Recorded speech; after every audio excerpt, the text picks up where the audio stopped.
Okay, so I want you to close your eyes for a second. Go on, just do it. Uh-huh. I want you to picture the Great Plains, Kansas. You're standing in a field, maybe some tall grass, wind is blowing, and there's just nothing. Nothing on the horizon but flat, endless earth. Total emptiness. It looks completely empty. But beneath your feet, buried maybe 200 feet down in solid limestone, there's a 14-story structure. An inverted skyscraper. Exactly. It's a converted Atlas F missile silo, a relic from the Cold War. Yeah.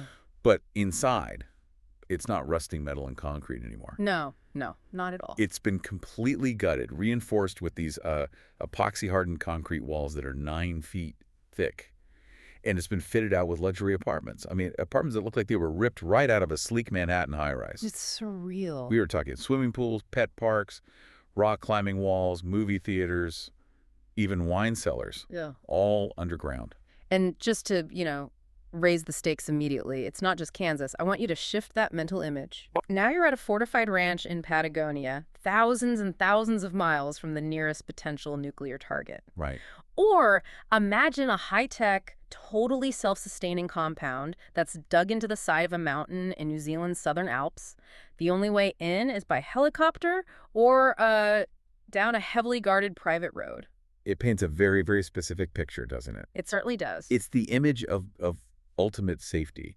It's this, this seductive idea that if you just have enough money, you can literally bury yourself away from all the chaos in the world. You can just check on You can have the luxury, underground, fully stocked, guarded by your own private security, and just wait out the storm while the rest of us deal with, the apocalypse. the apocalypse. It is the ultimate insurance policy, or, at least that is the sales pitch. It's the physical manifestation of this fantasy that you can just exit the very system that made you rich in the first place. And that right there brings us to today's deep dive. Mm-hmm. We are looking at a really fascinating and, to be honest, a slightly disturbing piece of source material. I'd say very disturbing. It's titled The Bunker Illusion: Why the Elite Cannot Escape Collapse. And it's framed as an open letter, a direct address to the billionaires, the tech moguls, the executives, the oligarchs, all the people who are quietly, or in some cases, very loudly prepping for the end of the world. It's a really provocative text because it isn't just an article saying, hey, look at these crazy rich people or check out their expensive toys. Right. We aren't here to do a lifestyle piece on the rich and paranoid. The source is a systematic deconstruction of their entire logic. It's a takedown. The author's essentially looking these people in the eye and saying, I know what you're doing, I know what you're building, and I'm here to tell you why it is statistically, sociologically, and physically guaranteed to fail. So the mission for us today is to walk through that argument, step by step. We want to understand the central thesis of this letter, which is that in a true systemic collapse, there's simply nowhere to hide. Nowhere. But I have to play devil's advocate here right off the bat. I mean, because if I had $1 billion and I looked at the news, climate change, political instability, the threat of new pandemics, building a fortress sounds, well, it sounds pretty rational to me. Why is the source so convinced it's a trap? And that's the core tension, isn't it? It looks rational on the surface. It seems like the most logical thing in the world to do. But the source argues that wealth, technology, and extreme isolation, they just cannot overcome the basic laws of physics in a closed system. A closed system. It challenges the fundamental assumption that you can buy yourself a separate reality. So before we get into the nuts and bolts of all this, and I mean literally the nuts and bolts, let's just orient everyone. You listening right now, you probably aren't shopping for a missile silo in Kansas. I mean, unless our demographic data is way, way off and we have a lot of secret oligarchs tuning in. Which, hey, if you are, take some notes. Yeah. This might just save you a few $100 million. A very expensive lesson. Right. But even for the rest of us, this deep dive it's really relevant because it explores the limits of control.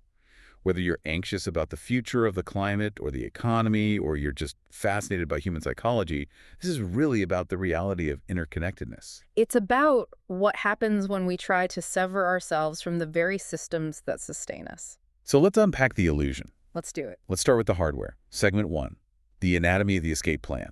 The source calls the infrastructure grotesque, which is, it's a strong word. A very strong word. But it also admits that the engineering is impressive. Yeah. I mean, we aren't talking about a storm cellar with some canned beans and a shotgun here. What are we actually looking at? We are looking at engineering on a massive, almost industrial scale. I mean, the goal is to create a closed-loop biosphere, essentially. A biosphere. The source details these underground complexes that feature air filtration systems specifically designed to scrub nuclear fallout, biological agents, and chemical weapons. Well, okay, wait. So these aren't just like fancy HVAC systems with a HEPA filter. No, no, no. These are military-grade NBC, that's nuclear, biological, chemical filtration units, the kind of thing you'd find on a warship or in a government continuity bunker. That implies they are expecting some very specific, very, very bad scenarios. They aren't just prepping for a bad storm or a power outage. They're prepping for the air itself becoming unbreathable. Precisely. They're planning for a world where the outside is actively hostile to human life. And it goes way beyond just the air. Okay, what else? They have integrated hydroponic gardens and aquaculture systems. So fish farming tanks right inside the living quarters to provide a constant source of fresh protein. So they don't have to rely on canned goods forever. Right. They're trying to recreate a food chain. And then there's power. Geothermal power systems usually, which are very reliable. And those are backed up by massive battery banks, which are themselves backups to the backups. It's all about redundancy. Total redundancy. They have hospital-grade medical facilities. I'm talking operating rooms, dental chairs, a full pharmacy. The idea is that you never, ever have to go outside for anything. It's like they're trying to build a spaceship, you know? Uh-huh. But one that never leaves the ground. They are literally trying to recreate the entire support system of a modern city inside a concrete box. A very, very expensive concrete box. But here's the detail that really gets me, and the source mentions this, the aesthetic design of it all. The fake views. Ah, yes. This is where the psychology starts to bleed into the engineering. It's fascinating. What are they? The source describes these high-definition LED screens that function as windows, and they simulate a sunny day or a forest view or a beach, and they're timed to the circadian rhythm to mimic a normal 24-hour cycle. Oh, that is so creepy. It is, because they know. They know that living underground for years on end absolutely destroys the human psyche. So they're spending millions of dollars to simulate the very world they're choosing to leave behind. It creates this uncanny valley effect, right? You're sitting there, you're eating your hydroponic lettuce and your farmed tilapia, and you're looking at a digital sun, trying to convince your brain that you aren't buried alive. You're trying to trick yourself into feeling normal in the most abnormal situation imaginable. That is deeply, deeply creeping me out. But, okay, let's talk about location. The source mentions they use risk modeling. These people are data-driven. They aren't just throwing a dart at a map. Not at all. It's a very calculated decision. So why are we seeing this concentration in specific places? Like New Zealand. I feel like every time I read about a tech billionaire, they're buying up a massive sheep station in Otago. New Zealand is the absolute poster child for this lifeboat ethics mentality. It's a favorite for some very specific geopolitical and geographical reasons. Okay, break them down for us. First, and most obviously, is isolation. It is physically far, far away from the major nuclear targets in the Northern Hemisphere. If there's, God forbid, a nuclear exchange between the major superpowers, the fallout patterns suggest the Southern Hemisphere, and specifically New Zealand, will be spared the worst of the immediate radiation. Okay, so it's basically a planetary radiation shield. In a manner of speaking, yes. Second, resources. It has immense freshwater reserves, lots of arable land. You can grow food there, you can raise livestock. It's a green, fertile place. Makes sense. But third, and this is perhaps the most cynical reason, the source points out that it has a government that is stable, it's Western, it's rule of law oriented, yet it's small enough and frankly weak enough that a billionaire can essentially operate as a sovereign entity. What does that even mean, a sovereign entity? It means that if you buy enough land and you employ enough locals and you control the only road into a valley, you effectively become the feudal lord of that area. The central government is there, on paper. But if the world really collapses, the billionaire expects to be the highest authority in their valley. And there was even a specific visa program, the Investor Plus visa, that practically rolled out the red carpet for these individuals for years. So if you own the valley and you have the only fortress in it, you're basically the new king. In their mind, yes, that's the plan. The source also mentions Uruguay for similar reasons: stable, lots of farmland out of the way, and the American West, specifically the Rockies. Why the Rockies? The criteria are always the same. Defensible terrain, like high mountain valleys, distance from rising sea levels, because climate change is a huge driver of all this, and access to deep aquifers that aren't easily contaminated. They're looking for places where they can lock the gate and the rest of the world effectively ceases to exist for them. But, concrete, water filters, and a nice view of a digital lake are only half the equation. Not even half. The source brings up something much, much darker, and this is where I want to slow down a bit. The human resources strategy. The people problem. Right, because you can't run a hydroponic farm or a nuclear filtration system by yourself.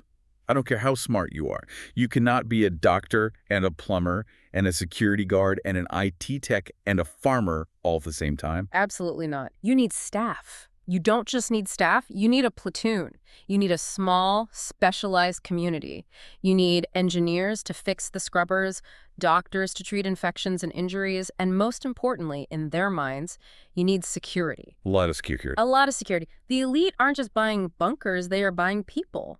They are putting ex-military contractors, former Navy SEALs, private security forces on massive retainers right now. And this is where the source mentions a detail that, honestly, Yeah. It sounded like it was from a bad sci-fi movie. But apparently this was a real conversation that the author witnessed, the control measures. It is chilling, absolutely chilling, and it reveals the fundamental anxiety these people have. It shows you what they're really afraid of. Tell me about it. The author describes being invited to speak to a very exclusive group of these wealthy preppers, and he thought they'd ask him about, renewable energy or water purification, but they didn't. What did they ask? The main question, the one they kept coming back to, was, how do I maintain authority over my security force after the event? The event. That's the euphemism they use. That's the one, the event. And they were seriously debating things like strictly controlling the food supply. So only the master of the house has the combination to the main pantry. So you keep them hungry, you keep them compliant. That was the idea, but then it got darker. And this is the one that really stands out. They debated the use of disciplinary collars. Wait, what? Shock collars?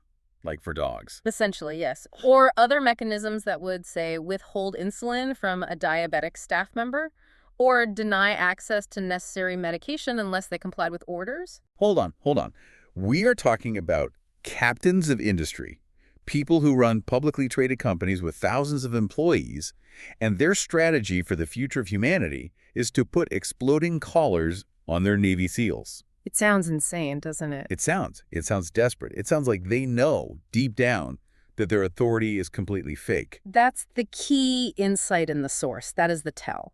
It reveals this profound lack of trust in human nature, and more specifically, it's a subconscious recognition that their power is entirely a social construct. Meaning they know that in a world where money has lost its meaning, a bank balance doesn't command loyalty.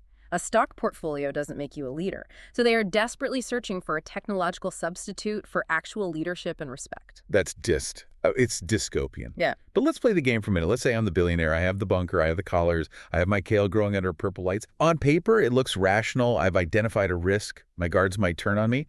And I've found what I think is an engineering solution. A technological fix for a human problem. Exactly. So why does the source insist that this is completely delusional? Let's move to segment 2, the physical reality check. This is where it gets interesting. This is where we have to pivot from sociology to thermodynamics. It's less about human nature and more about hard science. The core argument the source makes is incredibly simple but powerful. Earth is not an open system, and you cannot build a closed system inside of it that functions indefinitely without inputs.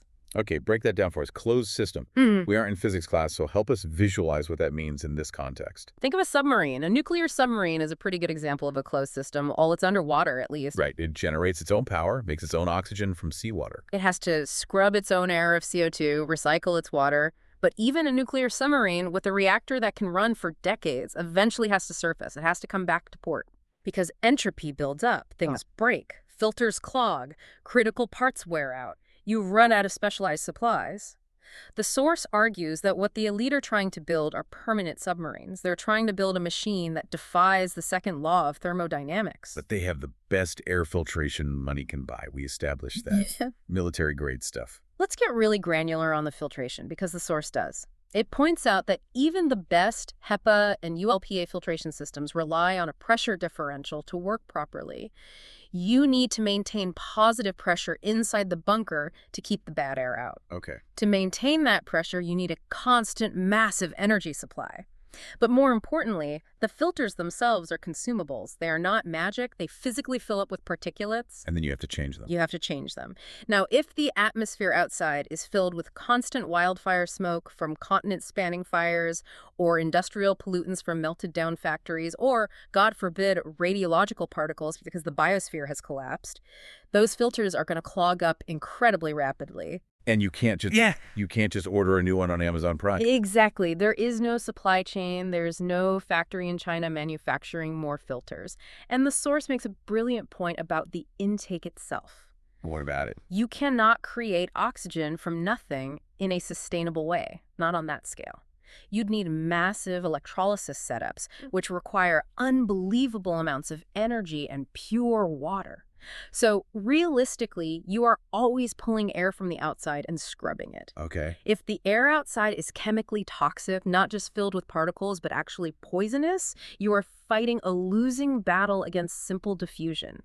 The seals on your doors will eventually degrade, tiny leaks will appear, you're just delaying the inevitable.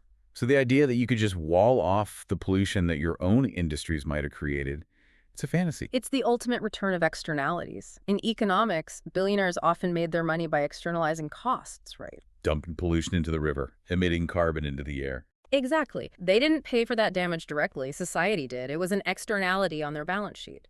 But in a closed system, like a planet or a bunker trying to survive on that planet, those externalities don't disappear, they circulate. The source has this great line, there is no way to throw things. When you poison the air, it's the same air you eventually have to try to filter to breathe. The snake eats its own tail. And what about water? They have these deep wells, they tap into aquifers. That seems pretty safe. It seems safe, but it's the same problem on a slower timescale. Those wells draw from aquifers, sure, but aquifers are part of the global hydrological cycle.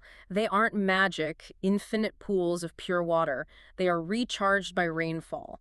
And if climate change radically shifts rainfall patterns? The well runs dry.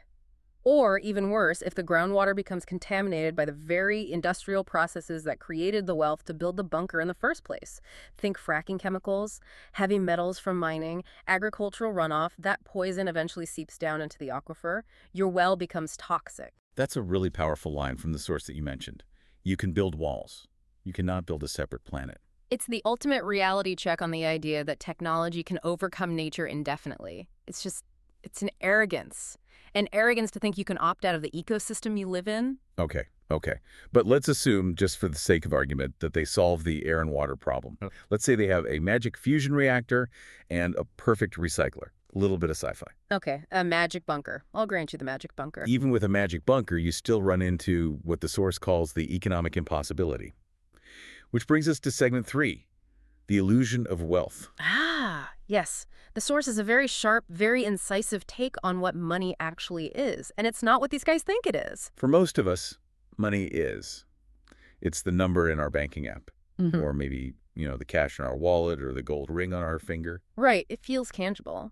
But the source defines money at its core as a shared agreement. It is a social contract, it's a story we all agree to believe in, and it's backed by state power and institutions. I accept your dollar because I know the government accepts it for taxes, and the legal system will enforce contracts written in dollars. It's all based on trust in the system.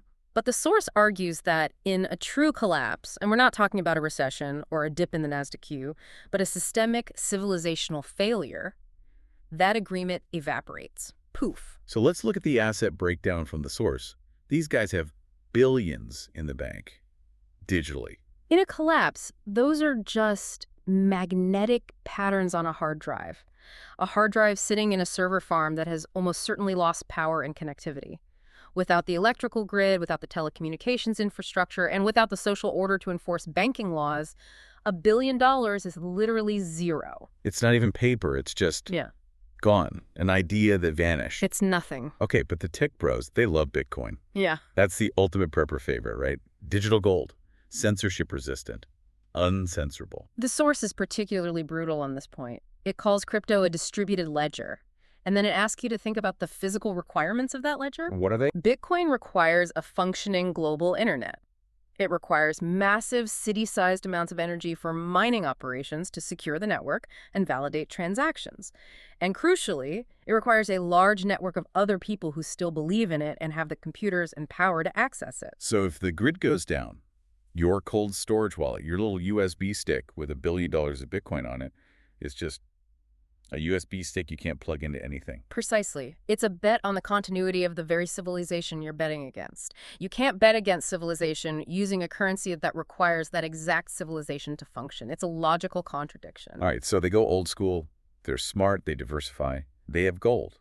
Physical bars of gold stacked neatly in the bunker vault right next to the vintage wine. That's worked for 5,000 years. Surely that holds up. It's better, physically speaking. It actually exists. It's tangible. But the source makes a point that I think a lot of gold bugs tend to miss in their calculus. Which is? You can't eat gold. You can't drink it. You can't use it to patch a radiation suit or suture a wound. Its value is subjective. It's based on what someone else is willing to give you for it. Entirely. If you are safe in your bunker and the world outside is starving, and you try to trade a 1-ounce gold coin for a crate of antibiotics or a sack of potatoes, the person with the potatoes has all the leverage. Right. Why would they want a heavy yellow metal?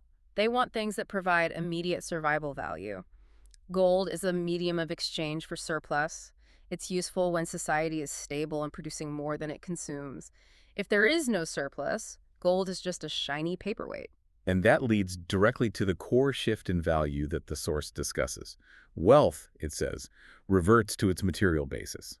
And that basis is skills and resources. This is the fundamental trap that the elite have walked into, according to the author. They have spent their entire lives optimizing for one thing: wealth accumulation within the existing system. They're experts at that game. The best in the world.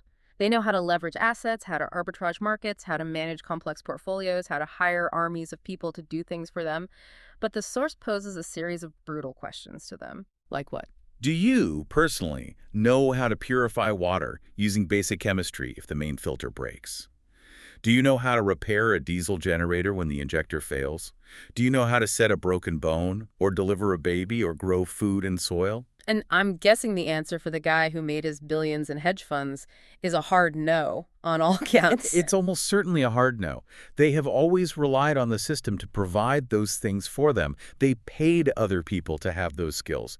Without the system, they are, as the source puts it, useless. Wow. They lack the primary skills required for group survival. They're just mouths to feed, with no tangible contribution to make. Which brings us to the most cinematic and honestly the most terrifying part of this entire deep dive. Segment 4, the security paradox. The source describes this as the mutiny scenario, and I want to get into the game theory of this because this is where the rubber really meets the road. This is the critical failure point of the entire plan. It's the human element they can't control. The source asks us to really consider the power dynamic between the billionaire and his head of security. Let's just imagine he's an ex-Navy SEAL. Okay, let's set the scene. The event has happened. The world outside is gone. The billionaire is in his luxury bunker with his family and his hand-picked security team. He's the one who signed the checks. In his mind, he's still the boss. But the checks have stopped clearing. The dollar has collapsed. There is no banking system. And the source outlines this dawning realization that hits the security team, probably slowly at first and then all at once. What's the realization? That the person with the gun, the training, and the knowledge of how the bunker systems work, that's the person who holds the actual power. The person who wrote the checks is now just a liability. A soft civilian consuming precious resources. But wait, why wouldn't the security team just stick to the plan? I mean, what about honor, loyalty, a sense of duty? Let's apply some cold, hard game theory to it, like the source suggests. Think about the payoff matrix for the security chief. Yeah. In the old world, the payoff for loyalty was extremely high. A huge paycheck, status, maybe some legal immunity for things they do. The penalty for betrayal was high. You go to jail for a very long time. A clear incentive structure. A very clear structure. But in the bunker world, that payoff matrix flips completely on its head. How so? If the guard remains loyal, what's his payoff? He has to take orders from a man he likely doesn't respect on a physical level. Someone who can't fix anything, can't fight, and probably acts entitled.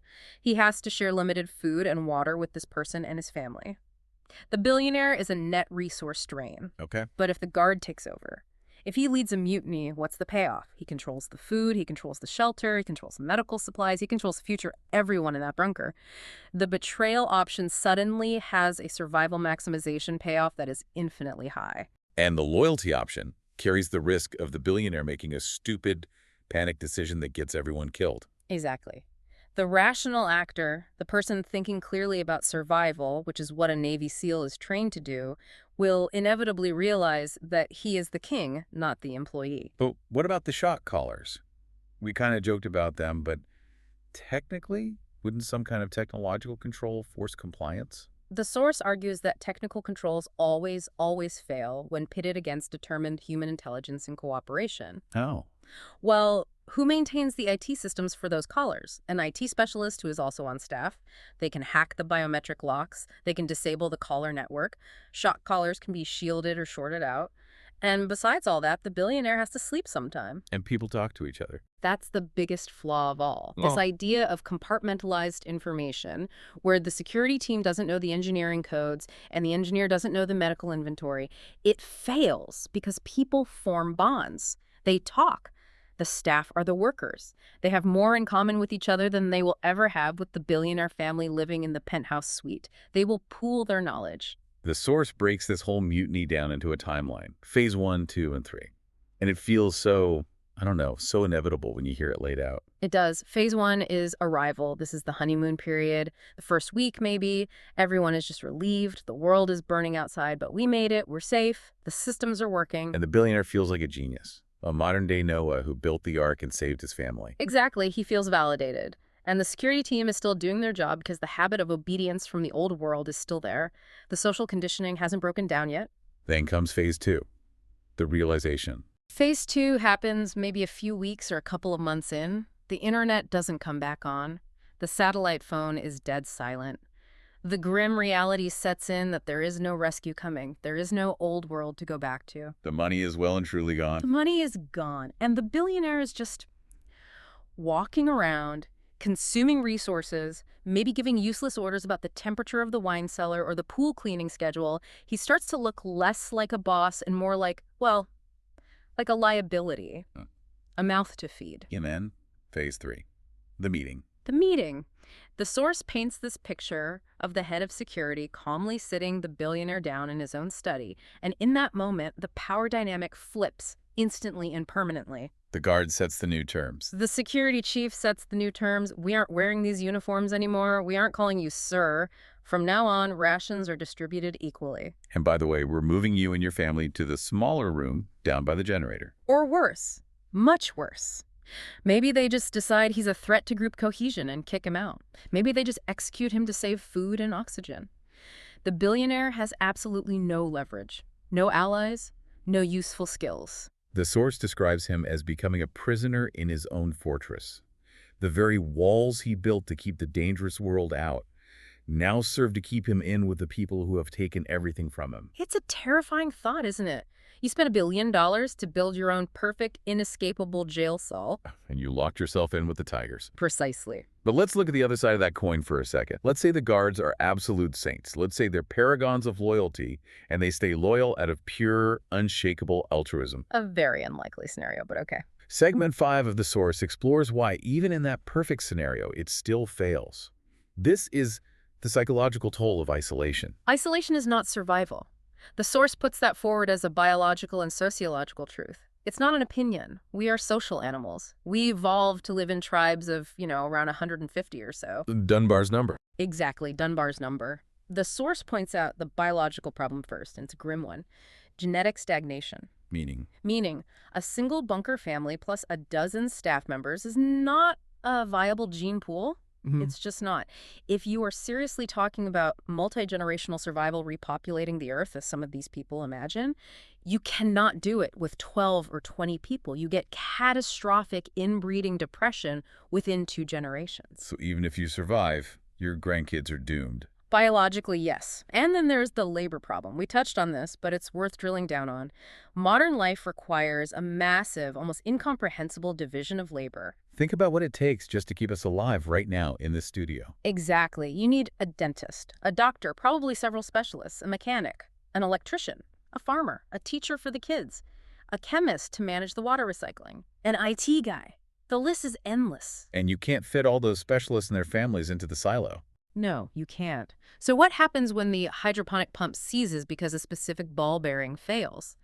Who fixes the dental drill when it breaks? No single small group can possibly possess all the skills necessary to maintain the complex systems of the bunker indefinitely. The source calls this the complexity trap. They've built systems that require a full civilization to maintain, but they've intentionally removed the civilization. That's a paradox. And then there's the mental aspect, the breakdown. I mean, we all saw what a few months of lockdown did to people, and we had Netflix and Zoom and could go for walks outside. The source describes the bunker not as a home, but as a very expensive tomb.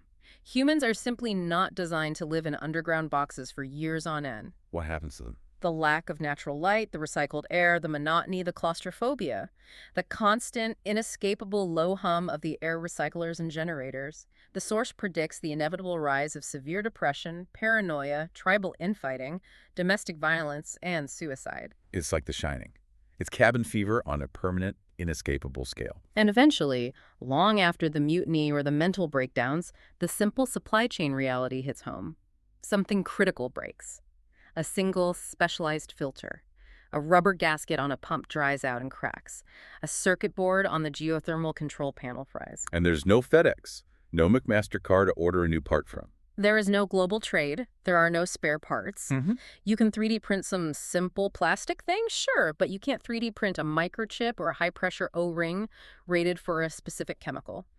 The high-tech survival compound slowly, inevitably degrades into a low-tech nightmare. The lights go out. The lights go out, the water purification system fails, the air scrubbers stop, and you transition from futuristic luxury to desperate, primitive survival very, very quickly. This just paints such a bleak, claustrophobic picture. It really drives home the point that you cannot survive alone. You need a network. You need a society. Which leads us to the deepest and perhaps the most philosophical argument in the entire text.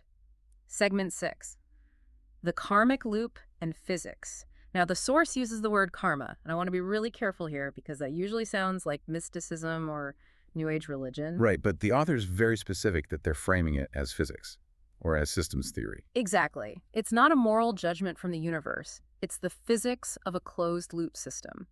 The doer and the receiver are always one, separated only by time. That's the key phrase. Unpack that for us. How is this not just a fancy way of saying what goes around comes around? Because it's more specific. It's saying that in a closed system, like a planet, you cannot escape the consequences of your own actions. The energy you put out doesn't just disappear. The suffering caused by the elites, the exploitation of workers that leads to social instability, the pollution of ecosystems that leads to climate change, the destabilization of politics for profit. That energy doesn't just vanish. It returns to the sender. So if your company profits from destroying the climate, the destabilized climate eventually creates the superstorm that floods your bunker's air intake. Precisely. You cannot outrun physics. You cannot buy your way out of thermodynamics. The source argues that the hell they are building for themselves in that bunker is a direct physical result of the choices they made to get rich.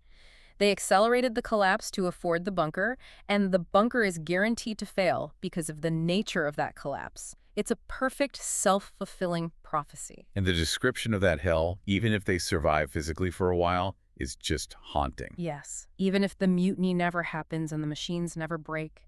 Imagine it. Living underground, perpetually afraid, surrounded by a small staff who you know resent you, watching your children grow up in a concrete box, never seeing the real sun or a real forest or swimming in a real ocean. And the unique suffering of it, the source emphasizes this, is knowing that you could have prevented it all. That's the kicker. That's the real psychological torture.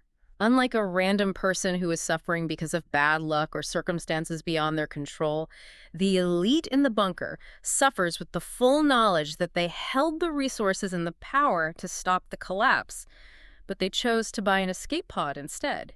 They chose the tomb over the world. That is the definition of a karmic loop. The punishment isn't external. It's the internal, inescapable realization of your own monumental failure. It's a psychological hell of your own making. And you paid $1 billion for the ticket. Wow. Okay, that is That's heavy. And honestly, if the deep dive ended right here, I'd be feeling pretty depressed. It feels a bit hopeless. But the source doesn't end there, does it? It actually offers a pivot. It does, a very important one. Segment 7, the alternative investing and prevention. A way out. The way out. The source argues that the elites still have a choice, though the window is closing fast. And interestingly, it doesn't appeal to their morality or compassion. It doesn't say, be a good person because it's the right thing to do. It knows its audience too well for that. Right. It basically assumes that if they were primarily driven by compassion, they wouldn't be building bunkers in the first place. So instead, it appeals directly to their cold, calculating self-interest. It argues that the bunker is a bad investment, purely from a risk management ROI perspective. So let's run the numbers. Well, let's do the ROI, the return on investment. Bunker versus prevention. The bunker has a guaranteed negative ROI. It costs hundreds of millions, it generates no value, it sits there depreciating, and it has an extremely high probability of catastrophic failure, whether from mutiny, mechanical failure, or psychological collapse. It's a money pit that leads to a tomb. Okay. Prevention, on the other hand, is the only strategy that actually has a positive payoff. It's the only rational bet. So what does the rational investment look like? If I'm a billionaire listening to this right now and I've just been convinced not to call my bunker contractor, what should I be doing with my gillions instead? The source lists very specific actionable items. First, fund the transition. And that means a massive wartime-level deployment of renewable energy. Solar, wind, geothermal, new battery tech. And not just as a token gesture or a PR stunt for your company? No. At the scale required to actually replace fossil fuels and stabilize the grid and the climate. Because a stable climate and a working electrical grid are, funnily enough, prerequisites for your digital note account to continue existing. It's just enlightened self-interest. Okay, what's second? Second, support adaptation. This means using your capital to help the global south. Invest heavily in resilient agriculture, clean water infrastructure, and disaster preparedness in the world's most vulnerable regions. Now, a cynic listening to this would ask, why? Why should a tech bro in Silicon Valley care about a farmer in Bangladesh? What's in it for him? Because of the feedback loop, to prevent resource wars and mass migration. If people can stay in their homes, if they can feed their families and have access to clean water, they don't form caravans of millions of desperate people that destabilize the entire globe. You prevent the chaos you're so afraid of. You stop the threat at its source by helping the source, not by building a wall against the consequences. Yeah, it's buying global stability. Yeah. It's cheaper to help your neighbor fix his faulty wiring than to build a giant fireproof fortress because his house is constantly threatening to burn down next to yours. That's a perfect analogy. Exactly. Third, transform your own companies. Shift your business models away from pure extraction and toward regeneration. Pay actual living wages. Eliminate emissions from your supply chains. The source argues that optimizing for short-term quarterly profits is destroying the long-term viability of the market itself. Right. There's no stock market in the bunker. You can't be a CEO if there are no customers left alive. And finally, and this may be the most important one, use your political influence for good. Stop lobbying for tax cuts and deregulation that benefit you for 5 years but destabilize the system for 50. Instead, lobby for carbon pricing, for green infrastructure projects, for international cooperation on climate. Use your immense power to fix the ship instead of just buying the best life raft that you know already leaks. And this all leads to the final big idea from the source, the concept of community as the real bunker. This is the beautiful counter-argument to the entire isolationist fantasy. The only true time-tested survival mechanism humans have ever had, the reason we survived the Ice Age and plagues and wars, is community. It's mutual aid. It's cooperation. So instead of a concrete bunker, the source suggests investing in things like transition towns or eco-villages. Yes. Invest in building resilient, local communities right now, places where people know how to grow food, how to fix things, how to harvest rainwater, how to take care of each other when someone gets sick. The argument is simple. If you use your wealth to help build a thriving, resilient community now, then in a crisis, you won't be seen as the enemy to be overthrown. You'll be seen as a valuable member. You might actually be welcomed and protected. Instead of being the guy in the fortress with the sniper rifles on the roof, you're the guy who helped build the town's solar grid and the community farm. And which of those two people has a higher statistical probability of long-term survival? If you fall and break your leg in the community, the doctor helps you because you're one of them. You're part of the tribe. Yeah. If you break your leg in the bunker, the security chief might just decide you aren't worth the medical supplies anymore. So it really all comes down to a binary choice. And that's our outro. The source frames it as the high conflict path versus the low conflict path. The high conflict path is the bunker. It's hoarding, it's paranoia, it's a bet on scarcity and death. It is trying to survive against everyone else. It assumes a zero-sum game where for me to win, you have to lose. And the low conflict path is prevention. It's building community. It's a bet on abundance and life. It is trying to survive with everyone else. And the source is brutally honest about the odds. The elites cannot guarantee their own survival. Nothing can. An asteroid could hit the Earth tomorrow, and none of this matters. But they can use their immense resources to shift the probability distribution. To tilt the odds. To tilt the odds in favor of a future for humanity, which, by definition, includes them. It's a really powerful closing image, isn't it? The contrast between dying alone in a high-tech tomb, staring at a fake window, versus living in a messy, imperfect, but resilient community you helped build, dealing with real problems but doing it together. It really forces you to check your own instincts. And that raises the final provocative question for you, for the listener. Because look, most of us aren't billionaires. We aren't building missile silos. But the underlying logic, the psychology of it, applies to everyone. Right. When a crisis hits, whatever it is, are you the person who runs to the store and hoards all the toilet paper and buys ammo? Are you locking your door and looking at your neighbors with suspicion? Or are you the person checking on your elderly neighbors? Are you the one organizing a food drive? Are you sharing what you have? Are you banking on isolation? Or are you building community? Because if this deep dive has taught us anything, it's that isolation is a death sentence. The bunker is just a very shiny, very expensive coffin. The loop always closes. We are all part of the same closed system. Whether you have $1 billion in the bank or $10 in your pocket, we are, whether we like it or not, in this together. There's nowhere else to go. There's nowhere to hide. That's it for this deep dive. A bit of a heavy one, I know, but hopefully it gives you a new perspective on what true safety and true wealth really looks like. Thanks for listening. Stay safe out there and stay connected.